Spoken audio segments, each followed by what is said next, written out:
Welcome back to another Impact Sessions podcast with me, Nick Bramley. This week, I'm delighted to introduce to you Mona Norman. She's the MD at Brand Yorkshire, and she's also MD at Fogal Barnes Fine Jewellery. We've entitled this podcast episode, The Caged Animal is Back, and there's a reason for that, which we'll explore during the content. So, Mona, welcome to the Impact Sessions podcast. Hi, Nick, and thank you so much for having me. No problem at all. Well, I'm delighted to have you on as a guest because you run what I can only describe as my favourite networking organisation, Brand Yorkshire. And I'm delighted because my diary now works with a bit more home working and flexible working to be able to join, which I've now recently done. And it fits into my work patterns. But you also recently launched a fine jewellery brand with a retail shop and an online presence. You like keeping busy, Mona, don't you?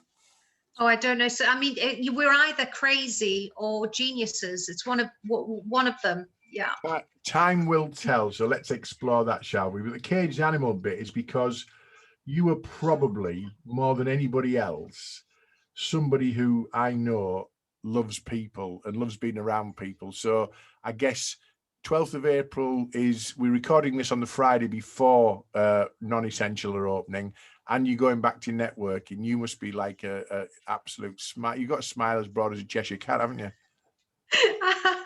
It might be drawn on, Nick. It might be drawn on, but yes, I mean the 12th of April is a massive thing for us to get the shop up and running, and this whole year has really affected us mentally, financially, in regards to Brand Yorkshire, with us being an events and networking organisation. It really has hit us hard. Well, we're going to explore both Brand Yorkshire and Fogal Barnes in sort of separate parts of the webinar, of the podcast. So let's start with Brand Yorkshire. Do you want to briefly explain what it's about, how long it's been going, what does it do as an organisation, the type of membership that you've built since you've been going then, Mona? Right, so Brand Yorkshire started with my husband, Richard Norman. Mm-hmm. So it all began with giving people a voice on stage, and this is where the conference came to life, and it was really giving people, this is normal business people, a stage to be on, to be heard, and to share ideas. So it's very much a B2B organization, and the conference, hopefully, I'm really hopeful for it to still run on October the 7th. It's a B2B conference. We have 100 stands. We've already sold 65 stands already, which is incredible. So the people who are going to be speakers on the stage are genuine businesses within the Yorkshire region, and this is where we give them a voice, we give them to have an impact on other businesses. Did it start as a conferencing business rather than a networking business then, and the networking came afterwards? So it did start as a conferencing business 14 years ago now. Oh, wow.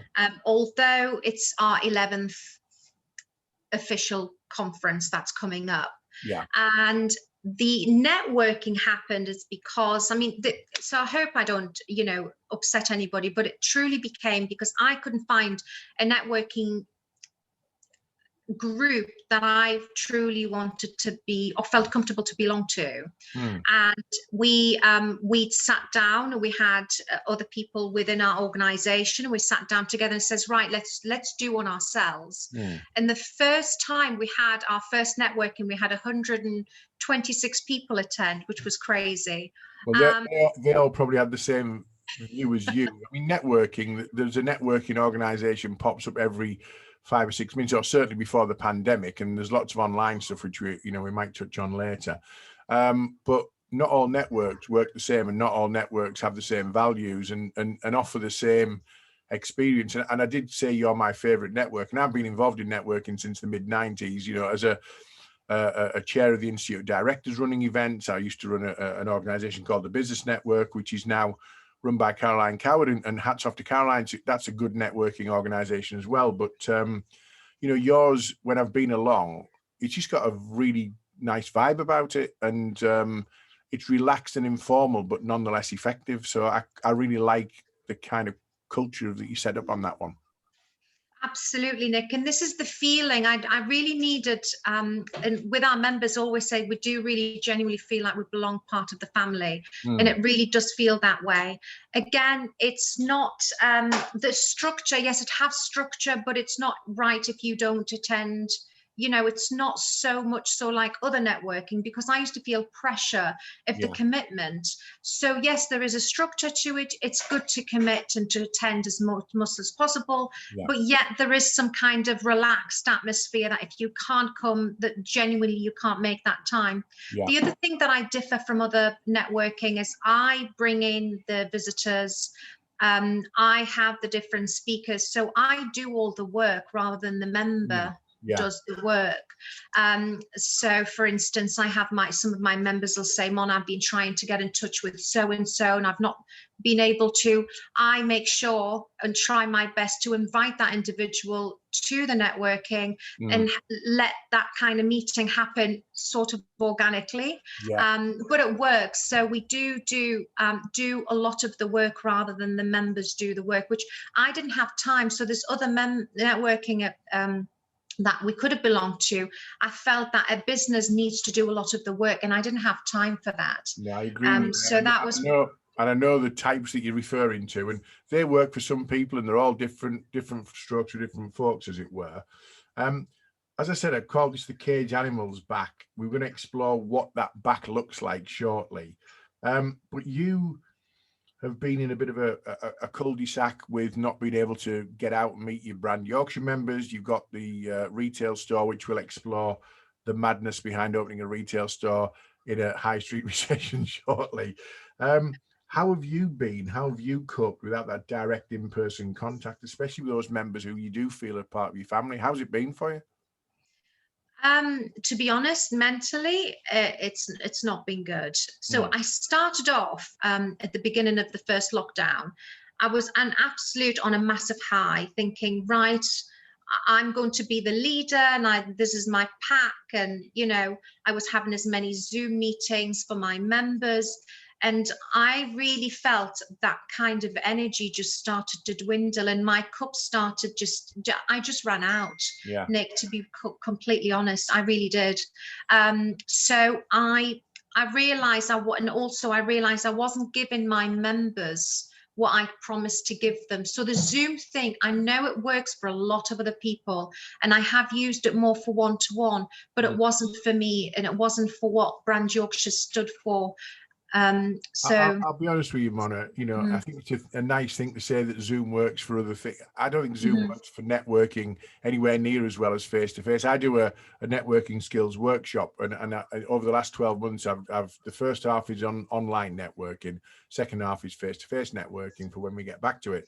And you know, I'm looking at some skills and tips to be effective on an online networking platform, but the reality is, it just doesn't replicate, does it? It doesn't replicate across as well. And if it's not what you believe that your members want, I think you did the right thing, taking a break from it. But obviously people know where you are and the brand Yorkshire's still around, etc. So, you know, it has been tough. You work in hospitality and events, and, you know, we'll explore retail in a second. You couldn't have worked in 3 more challenging sectors in a global pandemic, Mona. You must be mad, really. But so yeah, let's explore Fogal Barnes Fine Jewellery. Okay, so the question I've got is, because that came about, or it appeared to come about during last year, was that part of a plan before the pandemic, or did the pandemic accelerate an idea? How did Fogal Barnes Fine Jewellery come about? Absolutely, it was accelerated during the pandemic. Rich and I sat down thinking, right, so we can't do Brand Yorkshire. Let's just put that to a side.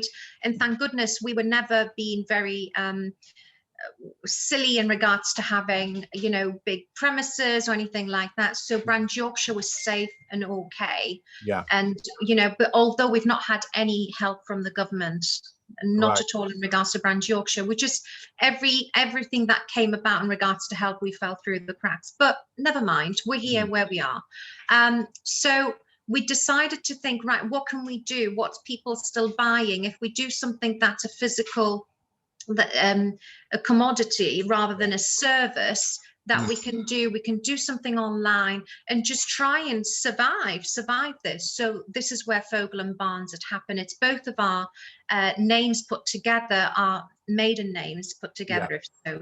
So that's where the name comes from. And we decided, let's do this. And then we had the opportunity to open the shop during the second pandemic, when we were allowed just to Christmas. So we opened for 3 weeks, and it was absolutely fantastic. I cannot tell you how people, and we were being very careful. We took every safety procedure that could possibly, for somebody to walk into our shop and feel really confident and safe. So we had some engagements, we've had proposals. It's been fantastic. Well, I suspect the caged animal being back and all that kind of thing, you being in a showroom with beautiful jewellery, with people coming in and engaging with you, that 3 weeks must have been the high spot of your last 15 months by a mile, wasn't it? It was absolutely fantastic, Nick, and it was a tonic that I really needed. And I'm still kind of like, please God, I know we're going to open on Monday, and I'm being nurtured by that 3 weeks that we had, and just looking forward to having people, being around people. Where's the showroom and the shop? As it, well, I call it a showroom. It looks better than a shop, to be fair. It looks like a fine jewellery showroom to me when I've had a look around it. It is. You won't see. It's lovely at the minute. There's because we obviously pricing, and we've got new stock arriving, so we're just tidying it up. But it's on. So do you know Oxford Street? It's number 1 Oxford Street in Harrogate. Okay. So it's been. So you've got McDonald's at the top in Devonhams, where it used to be. We're on that little strip. Right. We've got some lovely neighbours, and it's really we've been so welcomed when we open. So it's been really lovely. And when I've got my shutters open a little bit, people come through the window and they're knocking. We can't wait for you to open. So it's really the energy outside and people stopping and looking through the window. It's really positive. That's fantastic. We're going to explore bold decision making with brand Yorkshire a little later. But come on, Mona, you've opened a retail premises on a high street environment when all around was, closing and shutting and whatever. What was the thinking behind that then, in terms of, because I know you've got an online, a website which you can do fine jewellery. Why a retail premises as well then, Mona?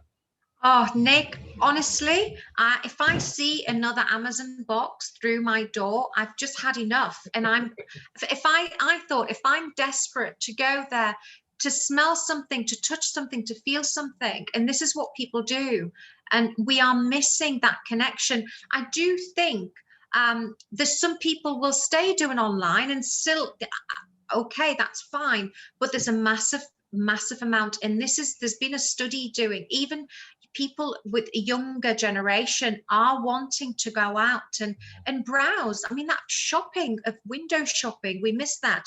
And I know the high street's not doing well, but if we all thought of that, then it will do. I'm trying to say, as much as there's more of people like myself that it's a small business, your local shop out there that really want to survive, but we do want people to come in. So it's a two-way situation. We do want people to support shop local, because if we don't, then we won't exist. And I know a lot of people, or a lot of bigger companies are moving on, but there is more of me opening up. Really is positive. Well, the buy local and shop local initiative for me is essential, because we can't expect those shops to still be there if we don't support them. And everybody else looks at it and goes, well, somebody else can go there, but we all have to do that, whether it's a greengrocer or whether it's a fine jewelry emporium, shall we say. I like the word emporium, I don't know why, but we'll go with that. So what's your hopes for after Monday the 12th? Because Monday the 12th is we're recording this on Friday the 9th. It's not going out until a little bit later. What are your hopes for Monday the 12th onwards? Do you see a massive surge? Do you see it being, you know, a drip feedback where people's confidence comes in? How do you envisage the retail experience as a retailer then? I do. I think it's going to be very similar to what we had at Christmas time. I really do. I think people are still going to be careful. I do think I still encourage, let's wear masks, let's still keep this going, washing hands, and let's try and get out of this as safe as possible. I'm not from, you know, I've had my jab already. I'm still waiting to get my second one, please God. Yeah. And so I'm more about, let's do everything possible to get this moving. Yeah. I'm not from the parade where, you know, this is all a hoax and this is, I'm not at all. Yeah. This is our reality, what we need to get through this all together. So I am looking forward to people coming in and shopping. I've made a more conscious decision in shopping in my local butcher and trying to get out there rather than just going, you know, to a big Asda. Because I've felt that if I go to a smaller organization, I do feel safer. So I do think more of us are doing that, walking in the high street, maybe shopping every other day rather than having big shops. And, you know, supporting your local butcher, supporting your local greengrocer, and supporting your local jeweler. Yeah, well, I'll be honest with you. The challenge I suspect you've got is because you've got such a, you know, a fine array of stock, is your shop more than many others is a browsing place, isn't it? So people are going to take the time to browse. I guess you're going to have to get your window display, you know, so people are outside doing a lot of browsing. So when they come in, they're coming in with a purpose, because they could be in the store for a long time otherwise, couldn't they? Which then creates its own problems for COVID, I guess. Absolutely. So how we've designed the shop and how it is. So we have put as much as possible outside in the shop window, and thank goodness we've got a really good shop window. So what's been happening, and this happened at Christmas time, people are really, you know, so if I have a couple in here, the other couple would look and I'd wave and they'll do this, we'll come back in 10, we'll come back, and people have been really respectful in doing that. The other thing is I am being very, very aware. I call myself the friendly jeweler in Harrogate. We literally have things starting from a gift, from a pair of earrings at £20, going up to thousands of pounds, because I do recognize I don't want to be that jeweler where you think, oh, if I go in, you know, I feel a bit, you know, everything's all expensive. We're not that at all. So you might come in and go, oh, I love these pair of earrings. I might get that one for me and one for my friend, literally. And that's how we want to be seen as the friendly Harrogate jeweler. Okay, well, let's move back to brand Yorkshire, and thinking back to the early days, sort of March and April last year. What did you do at that stage? You mentioned that you ran out of steam and you sort of you mothballed the ideas of online and Zoom and stuff, but you got a lot of members. How many members roughly have you got, Mona, for brand Yorkshire? Yeah, so we have 105. Right. So what did fantastic businesses.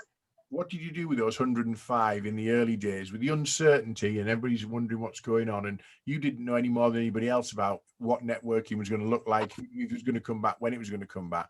What was your first reaction? I'm interested in that from a service provider who's got a certain responsibility, but also a lot of love and trust back from those 105 people. What did you first do if you think back to when that announcement was made on the 24th of March? Oh yeah, I mean, the one thing I was very, very conscious was a lot of my members obviously couldn't be seen to be doing any work.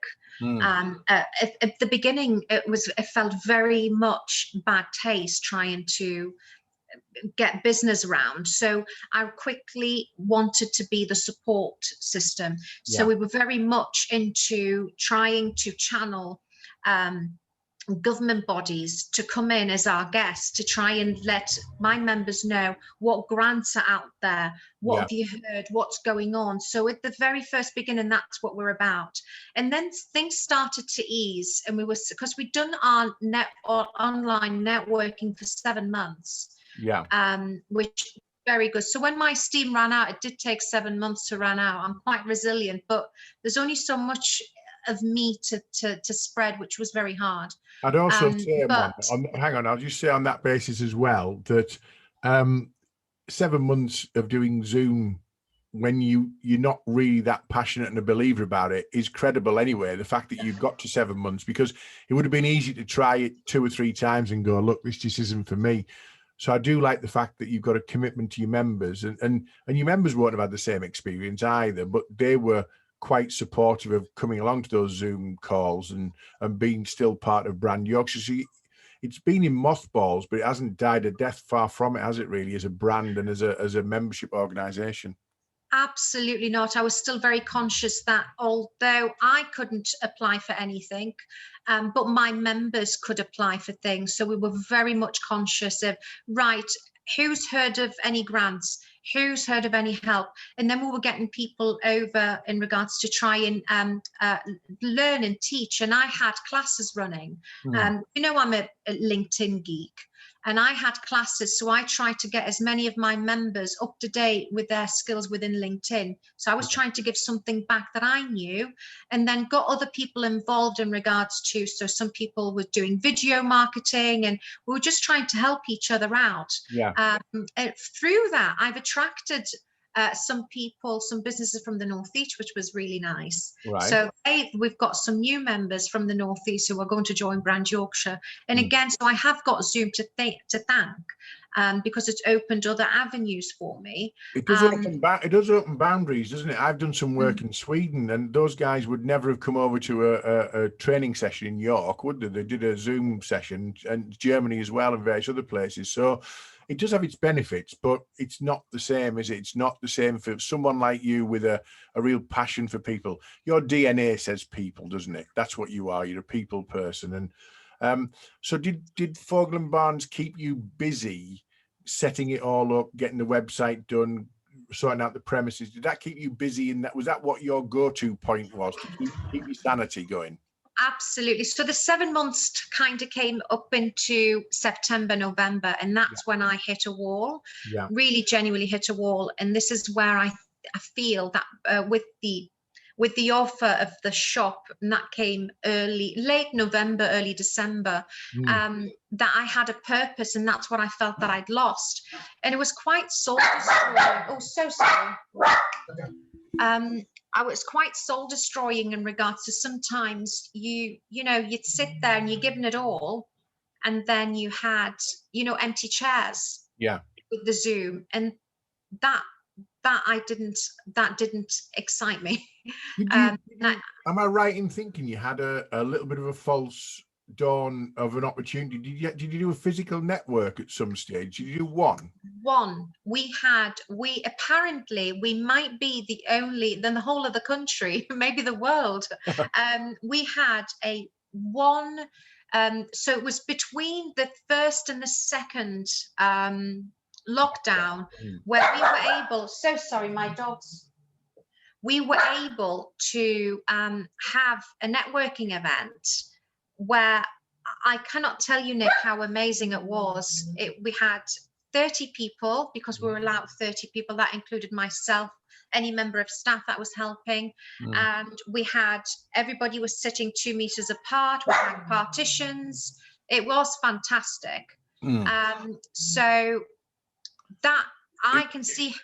It was socially distanced. You were in rows. I've seen the photograph of the event, and you sat in rows, a bit like a lecture theatre, but plenty of space between. How much did your members appreciate just being in that room, being one of those 30? It was absolutely fantastic. And everybody looked and thought, oh my goodness, it works, we can do it. It did work. Then obviously the restrictions happened, but I'm very careful now. Even when we have set up some venues for the new networking events that we have. It has to be very well ventilated. I need a massive, large, big room. I do need my member to come in and feel comfortable. If you don't feel comfortable, you have to say, it's not for me, I will go. That is absolutely fine. But I have to do everything possible. Everybody had masks, and it worked. It really did work. Well, we had a false dawn in between lockdown 1 and 2. We're now coming through non-essential retail, and we're now coming through open to group congregation type stuff. And I've put down here, Brand Yorkshire's back, but you're not holding back. what are you doing? Because you got a hell of a program lined up this is to kickstart the whole thing and get people energized back to networking. Just talk us through what we can look forward to over the coming weeks, and what's in the Brand Yorkshire plan. Oh, what is it? So we have decided, and this is what Brand Yorkshire is, and we have always been a people organisation. So we are having our face-to-face networkings running. So that everything's going to be on the website to see what dates that are happening. So we're going to have 3 per month, like we always do. And then we have the Brand Yorkshire Business Conference on the 7th of October. I'll come to that because I want to the networking. I want to explore the decision making behind that. But yeah. So in terms of your 3 events, we're talking about 2 in Leeds, 1 in Harrogate every month. Yeah, correct. Have you had to change venues for that because of size of rooms and ventilation and things? Yes, I have. I mean, we're very happy we've visited the Village Hotel, and they have partitions in their rooms. So back in the day, they used to squeeze you in a little room and put a partition. Yeah. Now they're not. The partitions are open, so we're having bigger rooms. It's a big space, that one at the Village, isn't it? So that would lend itself well. Are you restricted to numbers though, I'm assuming? So at the minute, it's only 30. But that could, and do you know what? We can still have an amazing turnout with 30 members. Yeah. So that's fine. Depending on how many people that are going to attend or wanting to attend, that might be a morning and an afternoon. If I have 60, 70 people wanting to come and I can't fit anybody in, I will have to rethink and think if I do a morning and an afternoon session, which is fine. So I think we just have to be flexible and just keep on, we can have an announcement from the government in an hour. And we can change everything. So I just have to keep flexible with an open mind, because if I don't, Nick, it'll mess us up. So I can sense the excitement in your tone at being in a room with 30 members 3 times a month and doing your thing. And I think that's going to be a real boost for you personally, but I think it's going to be a real boost for the Yorkshire business community, because I think Brand Yorkshire, certainly for the people who are members of Brand Yorkshire, is one of those things that we all look forward to, we all commit to, and we're all inspired by. So, I love the fact that it's re-energized you, and that's before you get through Monday with the shop as well. So let's see if you've got any energy left after that, Mona. Yeah, okay. Let's explore the conference. I talked about bold decision-making, opening a retail shop in a pandemic. You've gone out there, all guns blazing, October the 7th, Thursday, Pavilions, Harrogate, we're doing a conference.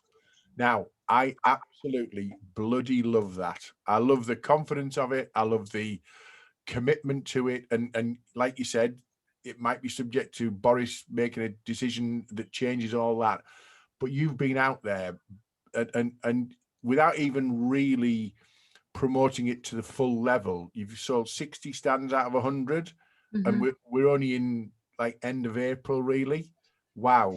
Why did you make the bold decision to go conference October, Harrogate? Why did you do that? So to be honest, we were meant to have the conference in March. Then things happened, so we moved it to May, and then things happened, so we've moved it to October. I mean, historically, Brand Yorkshire Business Conference has always been in October, but I was at the beginning of the year, I was hopeful to let's have 2, and everybody was so excited. But I'm so grateful. I have the most amazing stand holders. They've been with me. Some of them have been with me for 10, 11 years. And we're looking at it like a marriage, like a wedding. We're going to get married sometime. So it could be this month, could be next month, whatever. So I've not had one person who've say booked for March and not said, oh, really? No, I don't want the stand. Not one person, not one business. I'm so proud of the Yorkshire business owner who, honestly, I'm so grateful.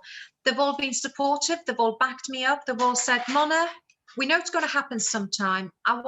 They cannot wait for it to happen.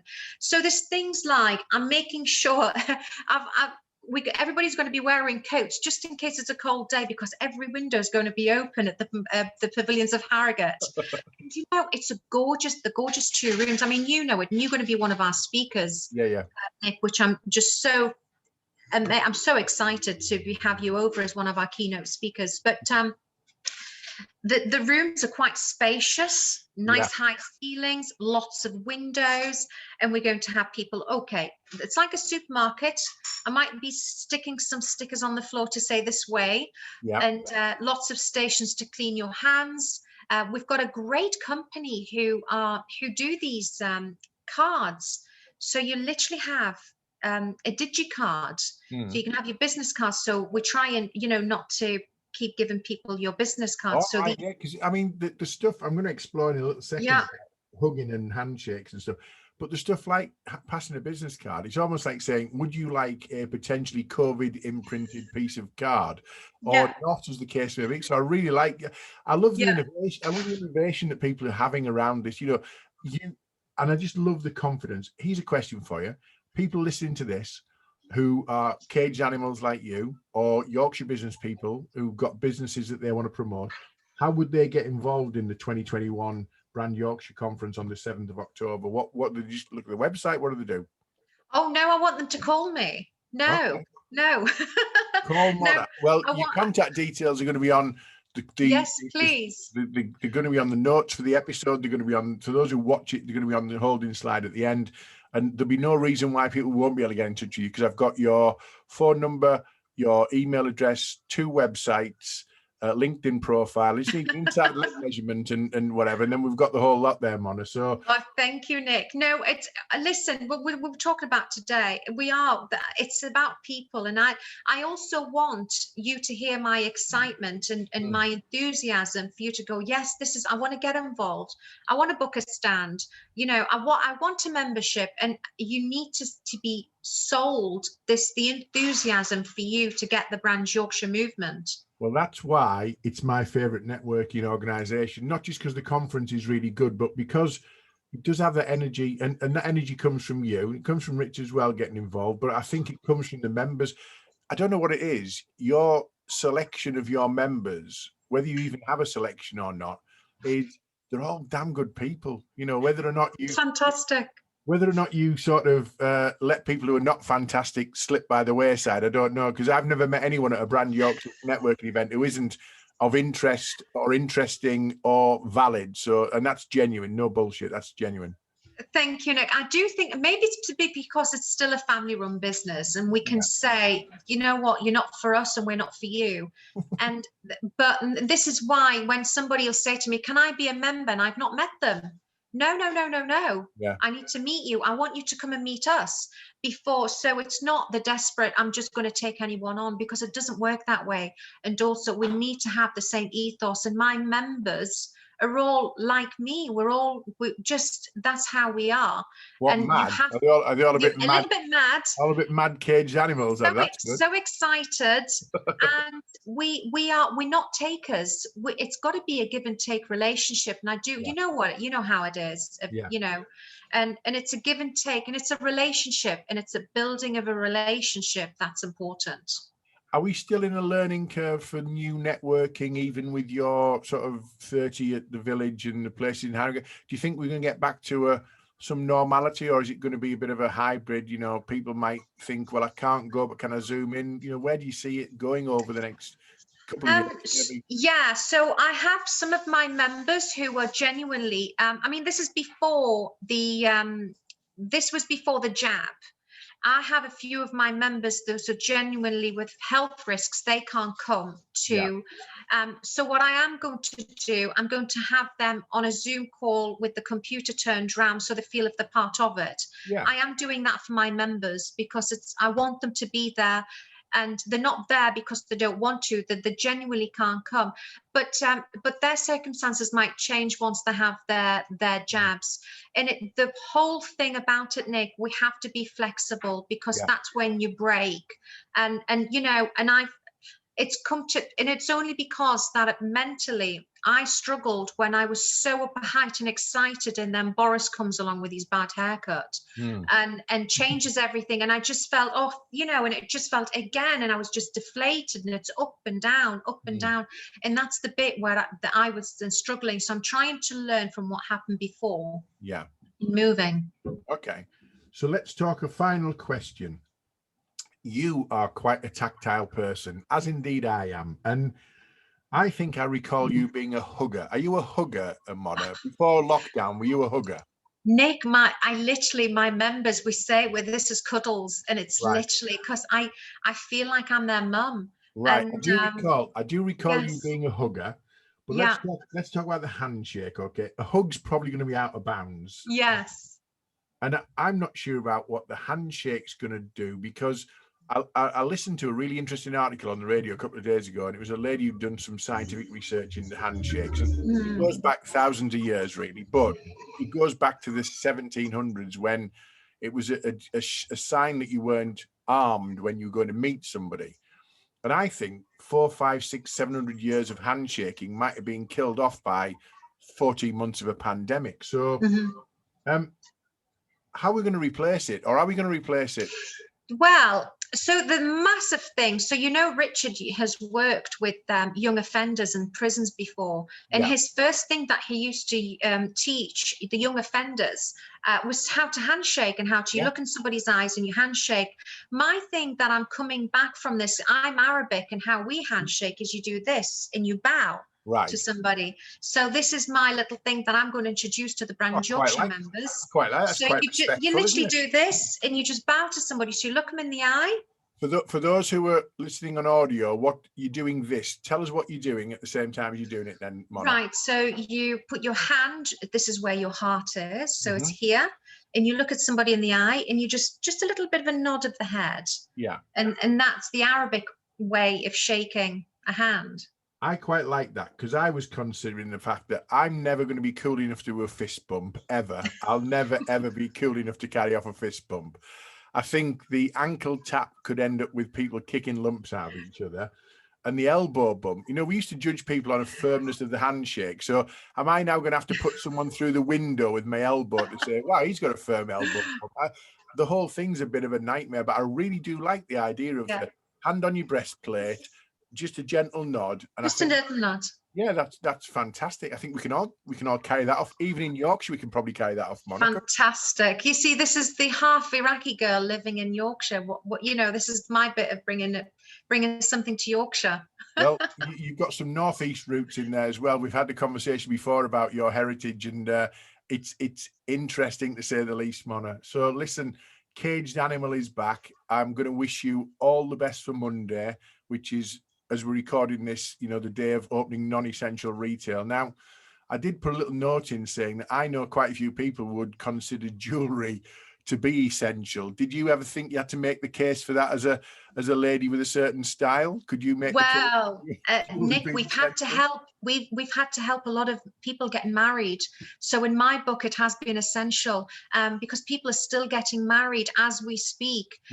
So we have had this thing where we do a Zoom meeting and I'm showing them what to do when we're picking it up safely, but people are still getting married. And we had in Kew Gardens yesterday, there was a young gentleman proposed to his gorgeous girlfriend, and obviously she said yes, and with one of our rings. And so people are still, proposals and marriages, and which is fantastic. So jewelry is essential. Is that what you're saying? Yes. On that note, Mona, we'll leave the podcast. I'm just going to show, for those who watch this, the details of where they can see and access the podcast. It goes out every Tuesday. It goes out on a LinkedIn link, which has got details of the YouTube channel, the website, which is IMPACTUS Group's website, and then we push it out to all the popular platforms, including iTunes, Spotify, Google Play, Podbean, Castbox, amongst others. So there's no reason not to find it. If you really like the Impact Sessions podcast, you could subscribe and it'll come to you whichever platform you prefer every Tuesday. And that just reminds me to push Mona's details on the last screen, but they will be in the edited notes as well for every podcast platform. But Mona is essentially Mrs. Brand Yorkshire and Mrs. Fogal Barnes Fine Jewellery.